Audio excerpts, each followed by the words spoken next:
4 PM news network में दोस्तों आपका स्वागत है। मैं हूं आपके साथ राशिद ज़हीर।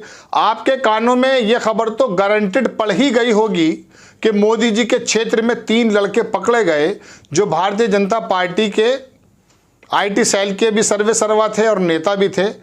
60 दिन पहले एक लड़के के साथ दुष्कर्म किया, पकड़े गए। मुझे अच्छी बात यह लगी कि चलिए 60 दिन बाद ही सही पकड़े तो गए, लेकिन ना मैं ये खबर बताने आया हूँ आपके को भारतीय जनता पार्टी के जो है कार्यकर्ता हैं या नेता हैं। ये खबर तो आप तक पहुँच गई होगी। मैं खबर ये बताने के लिए हाजिर हुआ दोस्तों कि ये जो RSS और Bharatiya Janata party with the difference और चरित्र का निर्माण करने का जो ठेका लेती है, ये कम से कम 8-10 साल तो रही ही होंगे। रवीश कुमार का एक चीज़ लेकर आपके सामने हाजिर हुआ। इस तरह का चरित्र का निर्माण किया है उस उत्तर प्रदेश में, जहां पर 60 दिन बाद उस लड़की ये पकड़े जाते हैं और ये समझ में आता है कि आखिरकार इन लोगों ने किस तरह से चीरहरण किया और ये पार्टी में बने रहे और तीनों उसी पार्टी के निकले। क्या अगर ये किसी और पार्टी के होते तो गोदी मीडिया का विलाप, कीर्तन, शोर, हंगामा चल नहीं रहे होता टीवी पर। सबके सब लोग चुप हैं साहब। बताया भी है तो बहुत कम। क्यों? ये निर्माण किया है आपने आज के नौजवान का। आपके गुजरात के लोग, मेरे देश के गुजरात के लोग फ्रांस में पकड़े जाते हैं जाते हुए ह्यूमन ट्रैफिकिंग में, और इस 10 साल में रिकॉर्डेड सबसे ज़्यादा भारत को छोड़ने वाले करोड़पति, लखपति जो भी होंगे, वो मिलेनियर बिनेलियर जो भी हम कह सकते हैं। क्यों? आपने वो माहौल नहीं दिया है। आपने तो दरअसल उन यात्राओं को फ़रोग़ देने की कोशिश की है जिसके अंदर विशेष समुदाय को लेकर के तलवारें भांजने की ये बातें की जाती हैं। खबर मैं आपको दिखाता हूं दर्शकों, और ख़बर क्या दिखाऊंगा, मैं तो रोना ही रोने आ गया आपके सामने जनाबे मन। लेकिन बहरहाल बात यह है कि ये चीज़ जो है ना, एक ऐसे समाज को तैयार करने का काम किया है हमारी सरकारों ने कि इसके बारे में आपकी चिंता की तो बनती है। ये तीनों वो गैंग के आरोपी हैं जो आपकी शक्ल आपके स्क्रीन पर हैं, सॉरी, और ये तमाम बड़े नेताओं के पास हैं। भारतीय जनता पार्टी वाराणसी का जो एक लेटर पैड है जिसके अध्यक्ष विद्यासागर राय हैं, उन्होंने कुणाल पांडे जो पकड़ा गया वो तो महानगर संयोजक है, सक्षम पटेल जो है महानगर सह संयोजक है, और दूसरे आप देखिए कौन से नेता हैं। ये स्वतंत्रता दिवस पर लाल किले के सामने खड़े होकर जो कुणाल पांडे दिखा रहा है, ये भी उसमें शामिल है। अभी दिखाऊंगा इनकी तस्वीरें भी। ये प्रधानमंत्री जी से जो नमस्ते कर रहा है, ये भी वही है, सक्षम पटेल, और ये महानगर सह संयोजक IT विभाग वाराणसी का है। आप कोई सरकार से सवाल तो करें, संबंधित व्यक्ति सामने नहीं आएगा, विभाग सामने नहीं आएगा, नेता सामने नहीं आएंगे। ये IT के दरोगा ये आपके सामने आकर के वो माँ बहन की गालियाँ देने से भी नहीं बचेंगे जो आप सुनना नहीं चाहते। ये वो दरोगा हैं, देख लीजिए तीनों की शक्लें मैंने आपकी स्क्रीन पर लगा दी हैं। एक साहब हैं श्रीनिवास बीवी, वो लिखते हैं कपड़ों से पहचानिए मोदी जी। यही तो कहा था, कपड़ों से पहचाने जाते हैं।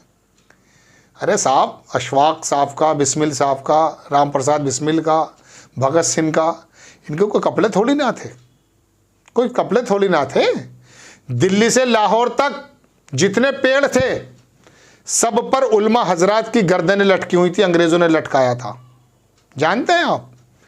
आपको तारीख मालूम है? तारीख ही दर उल्टी पढ़ा दी गई है तो क्या समझेंगे? वो जो शेर है ना, वो जो कहता है कि सभी का खून है इस मिट्टी में, बहरहाल हकीकत बात है। ये आज़ादी तो सबने मिलकर ली थी जनाब। आप कपड़ों से पहचान रहे हैं। ये महिला विकास मंत्रालय जो है, ये बैठी हुई हैं, इनके साथ भी तस्वीर है इसकी। अच्छा, इनकी पोजीशन देखिए, प्रधानमंत्री के साथ भी हैं। अब मैं आता हूँ अपनी मेन खबर पर। रवीश कुमार ने लिखा कि मेरा एक प्रश्न है, निरंतर धर्म और राष्ट्रवाद की राजनीति में डूबे इन युवकों में ज़रा भी बदलाव नहीं आया। मेरा भी मकसद यही था आपको बात बताने का, और यकीन मानिए यह आइडिया मुझे रवीश कुमार की इसी पोस्ट से आया कि मुझे आपको ये खबर बतानी चाहिए कि तस्वीर का ये पहलू भी देखिए आप। अपराधी तो कोई भी हो सकता है, मगर भाजपा और संघ चरित्र पर बहुत जोर देते हैं। ये तीनों इनके संगठन के हैं, 10 साल से तो होंगे ही। क्या इन तीनों का चरित्र यही बन सका कि वो कथित रूप से बंदूक की नोक पर बलात्कार कर रहे थे?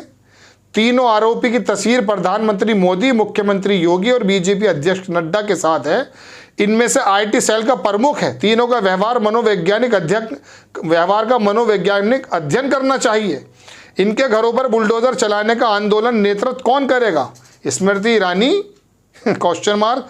चलिए खैर, विनेश फोगाट और वो जो अभी वापस करके गए हैं तमाम मेडल्स, उन्होंने कहा कि हमने प्रधानमंत्री जी को पहले बता दिया था कि हमारे साथ इस प्रकार से हो रहा है। उन्होंने कहा आपको कांटेक्ट करेंगे। कह रहे महीनों गुजर गए, सालों गुजर गए, हमारे पास कोई नहीं आया। प्रधानमंत्री जी अगर उसी वक्त उस महिला खिलाड़ी की आप बात सुन लेते ना, तो उसका यौन उत्पीड़न पूरे देश को शर्मसार ना करता।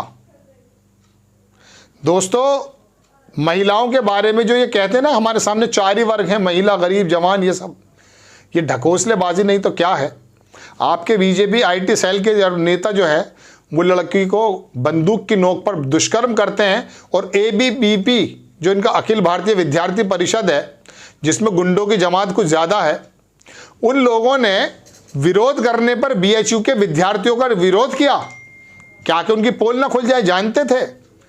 और एक लड़का तो वो अभी तक नहीं मिला है, शायद उसकी माँ भी मर गई होगी अब तो गालिबन। जेएनयू के अंदर जो था वो अजीब मुजीब नाम क्या था उसका, कुछ खबर है? उसकी लाश मिली थी, नहीं मिली थी, या ख़त्म हो गई सब चीज़ें? चलिए खैर, गुंडे पाले जा रहे हैं साहब, बनाए जा रहे हैं गुंडे, ज़ॉम्बी बनाए जा रहे हैं। मुझे इस वाली घटना को बताना नहीं था, ये घटना तो आप तक पहुंच गई थी। मैं तो आपको बताना ये चाहता था कि देश का नौजवान किस प्रकार से कहाँ जा रहा है। बीएचयू के अंदर भले ना पढ़ते हो, लेकिन उसके इर्द गिर्द घूमने वाले ये बुलेट पे निकले हुए, बुलेट में भी हैं तीनों, सीसीटीवी पकड़ा गया है। ये जवान क्या हमारे एक शानदार भारत का निर्माण कर सकते हैं, जो बंदूक की नोक पर एक बेकसूर लड़की के साथ बलात्कार करें? मोदी जी, आपके क्षेत्र की घटना है। योगी जी, आपके प्रदेश की घटना है। बुलडोज़र कहाँ है साहब आपका? ये बुलडोज़र सिर्फ इसीलिए चलाया जाएगा कि विशेष संप्रदाय का होता। मैं एक चैनल में था, एक पत्रकार आए तो वहाँ पर आकर बोले एक महिला की गर्दन काट दी गई थी, गर्दन नहीं मिली थी, बाकी सब टुकड़े मिल गए थे। मैं उससे एक वही गोदी मीडिया का चैनल था, वो इंतज़ार कर रहा है कि यार आपके अपने लोकल जो एसएसपी उनसे पूछो। मैं पूछता रहा क्या बात है, कौन, पता नहीं चल पाया। वो सिर्फ ये देखना चाह रहे थे कि ये महिला तो नॉन मुस्लिम यानी कि हिंदू निकल जाए और गर्दन काटने वाला मुस्लिम निकल जाए। वो नहीं निकला, ऐसा उड़ गए, रफू चक्कर हो गए। खबर लेने आया था, गाड़ी से आया था नोएडा से, एक बागड़ बिल्ला। आपको खबर कैसी लगी अपनी राय कमेंट्स बॉक्स में ज़रूर दीजिए। चैनल को सब्सक्राइब कीजिए, शेयर कीजिए। नेक्स्ट टाइम मैं किसी खबर के साथ आता हूँ। जय हिंद।